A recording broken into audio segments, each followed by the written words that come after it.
लिंगाष्टकम्।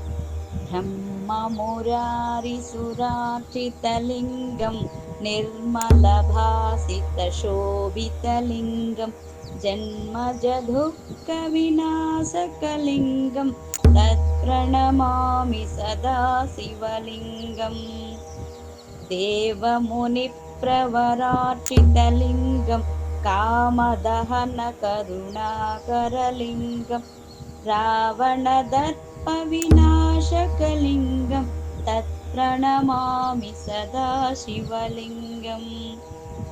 सर्वसुगन्धसुलेपितलिङ्गं बुद्धिविवर्धनकारणलिङ्गं सिद्धसुरासुरवन्दितलिङ्गं तत्प्रणमामि सदा शिवलिङ्गम्।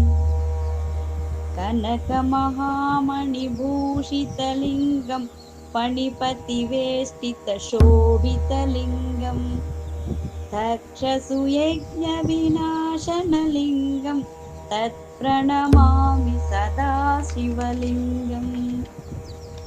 कुङ्कुमचन्दनलेपितलिङ्गं पङ्कजहारसुशोभितलिङ्गं सञ्चितपापविनाशकलिङ्गं तत्प्रणमामि सदा शिवलिङ्गम्। देवगणार्चितसेवितलिङ्गं भावैर्भक्तिभिरेव च लिङ्गम् दिनकरकोटिप्रभासितलिङ्गं तत्प्रणमामि सदा शिवलिङ्गम्। अष्टदलोपरिवेष्टितलिङ्गं सर्वसमुद्भवकारणलिङ्गम् अष्टदरिद्रविनाशकलिङ्गं तत्प्रणमामि सदा शिवलिङ्गम्।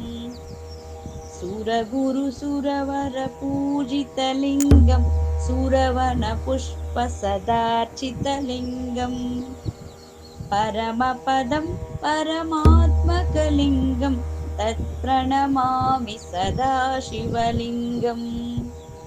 लिङ्गाष्टकमिदं पुण्यं यः पठेत् शिवसन्निधौ शिवलोकमवाप्नोति शिवेन सह मोदते। लिंगाष्टकं संपूर्णम्।